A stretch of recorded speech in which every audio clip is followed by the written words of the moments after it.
नमस्कार, आप सभी का बहुत बहुत स्वागत है। आप देख रहे हैं राहुल का अग्निपथ। मैं हूं परवीन शेख। चुनाव दर चुनाव हार के बाद राहुल गांधी इन दिनों अटैकिंग मूड में हैं। वो लगातार पार्टी, संगठन और सिस्टम में बदलाव करने में जुटे हैं, लेकिन इस बीच घोटालेबाज राहुल और सोनिया गांधी पर ईडी का तगड़ा चाबुक चला है। ईडी के एक्शन से कांग्रेस नेता छटपटा रहे हैं। दरअसल नेशनल हेराल्ड मनी लॉन्ड्रिंग मामले में ईडी ने बड़ी कार्रवाई करते हुए एजेएल की अटैच की गई संपत्तियों पर कब्जे की कार्रवाई शुरू कर दी है। ईडी ने दिल्ली, मुंबई और लखनऊ की प्रॉपर्टी रजिस्ट्रार को नोटिस भेजे और 661 करोड़ रुपए की संपत्ति को कब्जे में लेने के लिए नोटिस जारी किया है। ईडी ने इन संपत्तियों की इमारतों पर नोटिस चस्पा कर दिया है। नोटिस में जुड़ी प्रॉपर्टी को खाली करने या मुंबई की संपत्ति से मिलने वाले किराए को ईडी के पास जमा करने का भी निर्देश दिया है। ईडी ने इन संपत्तियों को नवंबर 2023 में कुर्क किया था और अब कब्जे की प्रक्रिया को आगे बढ़ाया है, जिससे कांग्रेस के अंदर हलचल तेज है। कांग्रेस इसे साजिश के तहत की गई कार्रवाई बता रही है। क्या अब राहुल और सोनिया की गिरफ्तारी भी हो सकती है? इसी पर चर्चा के लिए स्टूडियो मौजूद हैं कैपिटल टीवी के executive editor Rajeev Kumar. Sir, आपका बहुत बहुत स्वागत है। धन्यवाद। ईडी का जो चाबुक चला है उससे कांग्रेस छटपटा रही है, लेकिन क्या ये अभी एक और बड़ी गाज इसके बाद ईडी की गिरेगी? देखिए, ये गाज छोटी मोटी नहीं है जी। और सबसे बड़ी बात है, ईडी ने जो कार्रवाई की है उसे न्यायपालिका को भी समझना चाहिए, क्योंकि ये मामला केवल घोटाले की नहीं है बल्कि एक क्रिमिनल कॉन्स्पिरेसी की है और एक क्रिमिनल माइंड की है, जो कि अगर राजनीति में सार्वजनिक पद पर है, संवैधानिक पद पर हैं, तो ये एक ऐसा उदाहरण है कि जिसका माइंड इतना क्रिमिनल कॉन्स्पिरेसी वाला है, कॉन्स्पिरेटर माइंड है, वो दूसरे संवैधानिक संस्थानों के साथ क्या करेगा, सत्ता में जहां है वहां कैसे कैसे घोटाले कर सकते हैं, और सत्ता में अगर फिर से आई केंद्र में तो क्या कर सकती है। ये भविष्य की संभावनाओं के आधार पर भी न्यायपालिका को इसमें तेजी से कार्रवाई करनी चाहिए। ये जो किसी भी तरह का दंड का सिद्धांत है, थ्योरी ऑफ पनिशमेंट, उसमें देखा जाता है कि जो व्यक्ति क्राइम किया उसने पहले कोई क्राइम किया है कि नहीं, या उसका पहला क्राइम है। इसमें यह भी देखा जाता है कि अगर उसके दिमाग में क्राइम भरा हुआ है और वो कॉन्स्पिरेसी करता रहता है, तो आगे इसको ऐसी सजा दे जिससे कि अगर इसमें सुधार की गुंजाइश ना हो तो समाज को, देश को उसका नुकसान ना उठाना पड़े। ये सोनिया गांधी, राहुल गांधी के लिए ही उदाहरण है। बिल्कुल। अगर कोई किसी के अंदर सुधार की गुंजाइश नहीं होती है तो उसे क्या किया जाता है, उसे उम्र कैद की सजा दी जाती है, उसे फांसी पर लटकाया जाता है कि ये बाहर निकलेगा तो फिर समाज में विध्वंस करेगा। ये इसका प्रभाव समाज पर, देश पर ऐसा पड़ेगा जो कि फिर से सुधारा नहीं जा सकता है। यही क्लासिकल एग्जाम्पल है करप्शन का, क्योंकि इसमें कोई इतने टेक्निकल इश्यूज नहीं हैं जिसके आधार पर ये कहा जाए कि बोफोर्स घोटाला हुआ तो इतने मिडिल मैन थे और इतने तकनीकी कारण उसमें थे, टेक्निकल इशू थे, कि जिसका इन्वेस्टिगेशन करते करते समय लग गया कि कौन मास्टरमाइंड है, किसने इस घोटाले के लिए इनिशिएटिव लिया और कौन इसमें सामान्य तरीके से जुड़ा हुआ है जिसको प्रलोभन देकर इसमें जोड़ा गया था। ये कई ऐसे घोटाले हुए हैं, चाहे 2G हो या कोल माइंस घोटाला हो, यूपीए के समय में जितने घोटाले हुए, वीवीआईपी चॉपर घोटाला हो, ये सब में टेंडर होते थे, टेंडर में मिडिलमैन होता था और फिर ये सारे जो मिडिलमैन होता था वो पॉलिटिशियन को लेवर करता था, उसे प्रलोभन देता था और फिर सबके बीच पैसे का बंटवारा होता था। लेकिन इसमें क्या हुआ, इसमें 4 लोगों ने मिलजुल कर एक ऐसी संस्था की पूरी प्रॉपर्टी हड़प ली जो देश की संपत्ति है, देश का संसाधन है। और कोई भी एक देखेगा, इसमें ईडी की बात तो छोड़ दीजिए, इसमें कोर्ट की बात तो छोड़ दीजिए, बड़े इन्वेस्टिगेटिव एजेंसी नहीं बल्कि एक सामान्य व्यक्ति भी अगर इसकी पूरी फाइल पढ़ ले कि कैसे क्या हुआ तो पता चल जाएगा कि प्रथम दृष्टया ये एक क्रिमिनल कॉन्स्पिरेसी है जिसमें 5000 करोड़ रुपया केवल 5 लाख रुपया खर्च करके डकार लिया गया।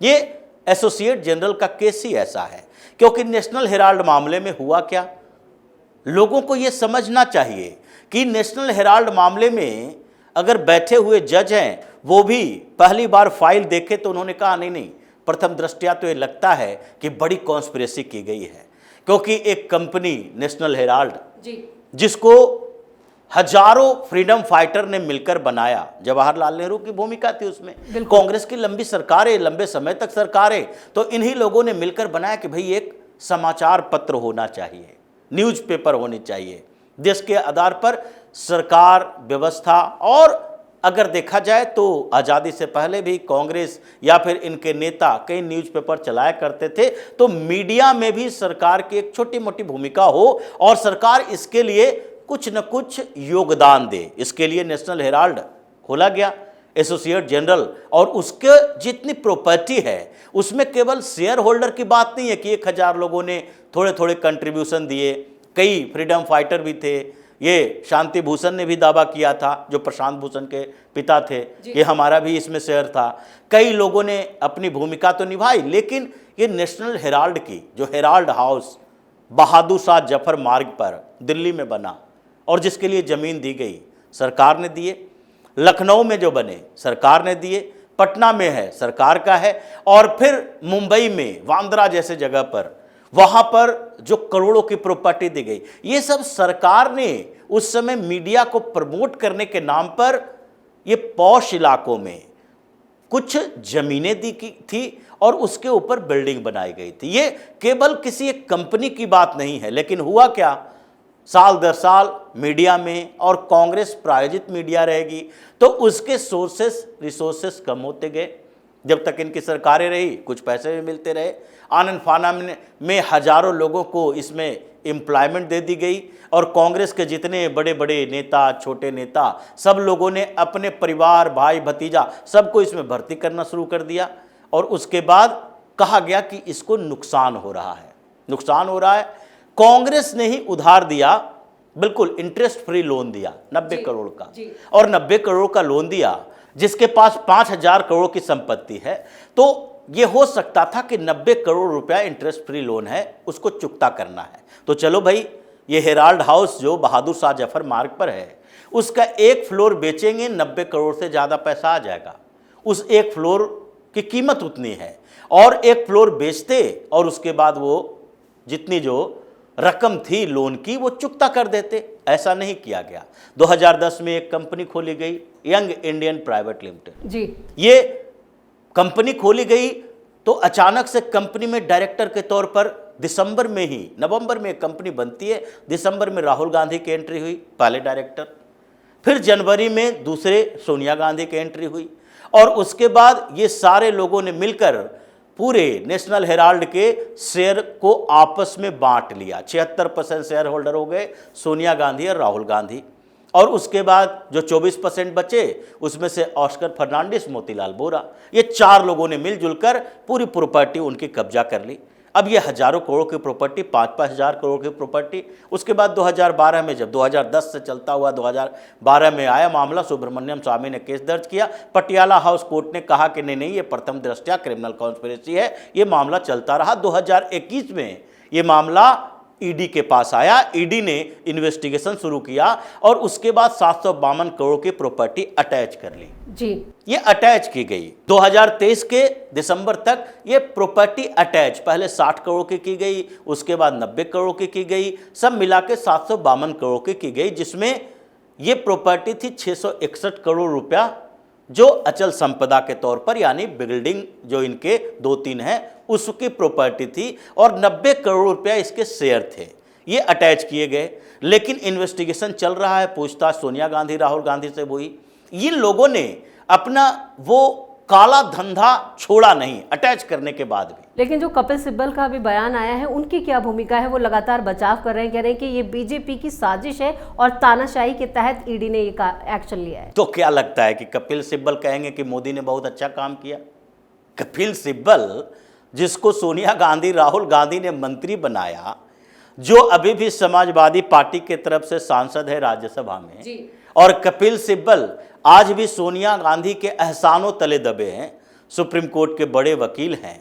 वो मोदी के समर्थन में आज तक कभी एक शब्द नहीं बोला, जबकि बड़े बड़े अचीवमेंट मोदी की सरकार ने पाई है। उसके बावजूद तो ये तो बोलेंगे ही। बोलने के लिए इनके पास कपिल सिब्बल से बड़े एक और वकील हैं, अभिषेक मनु सिंह भी।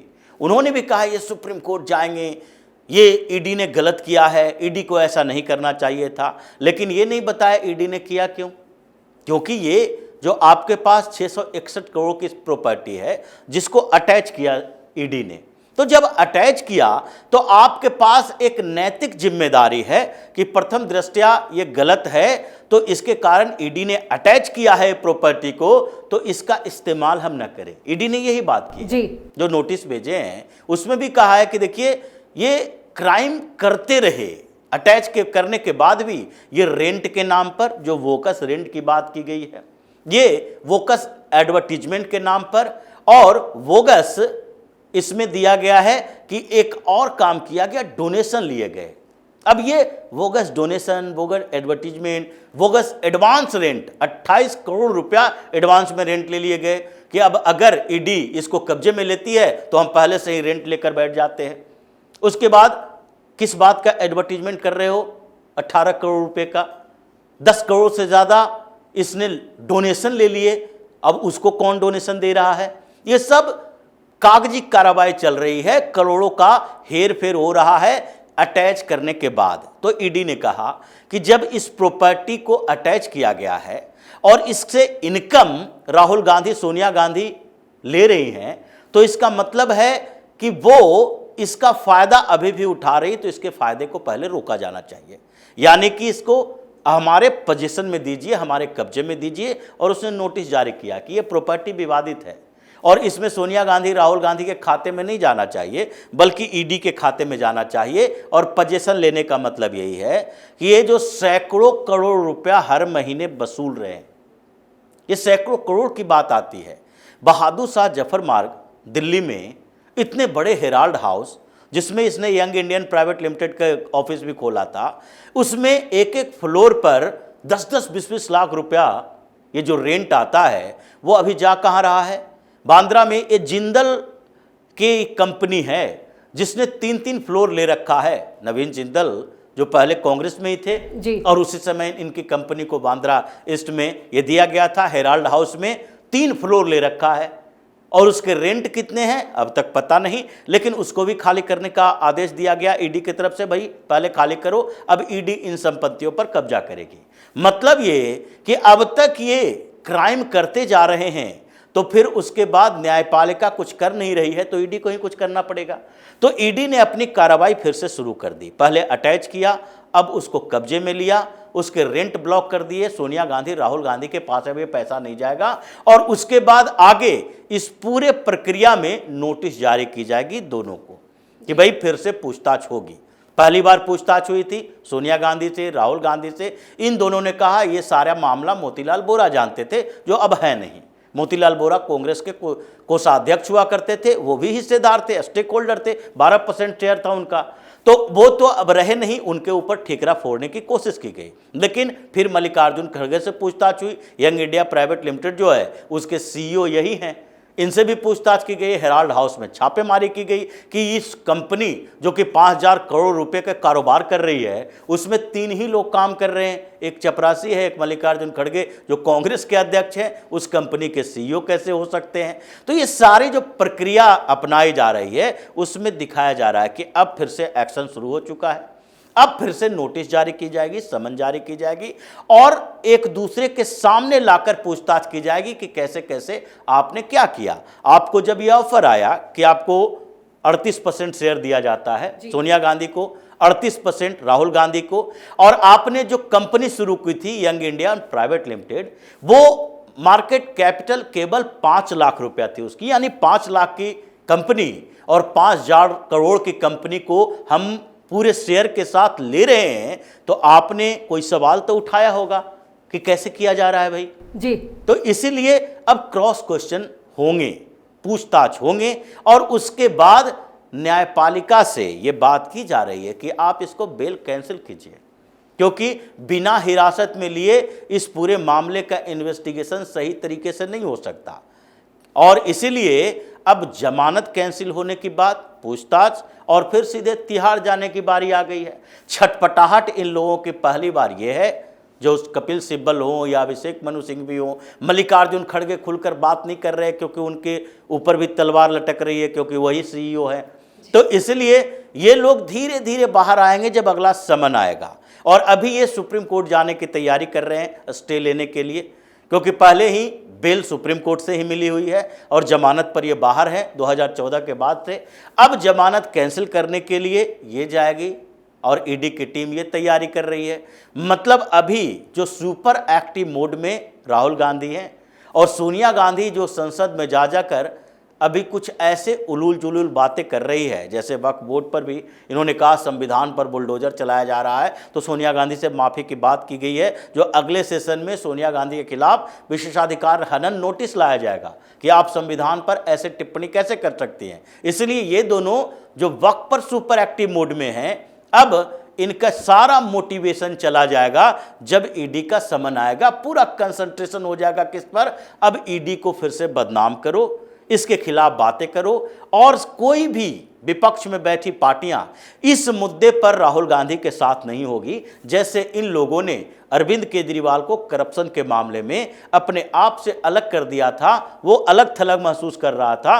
राहुल गांधी, सोनिया गांधी भी नेशनल हेराल्ड के मामले में किसी से सपोर्ट लेने की विकल्प इनके पास है नहीं और ये सपोर्ट ले भी नहीं पाएंगे। इस तमाम जानकारी के लिए और सटीक विश्लेषण के लिए आपका बहुत बहुत धन्यवाद। धन्यवाद। कांग्रेस ने इस पूरे मामले को बदले की राजनीति करार दिया। इधर कपिल सिब्बल फिर से राहुल और कांग्रेस का बचाव कर रहे हैं। वैसे ये मामला तब सामने आया जब बीजेपी नेता सुब्रमण्यम स्वामी ने 2014 में एक शिकायत दायर की थी, जिसके आधार पर ईडी ने जांच शुरू की।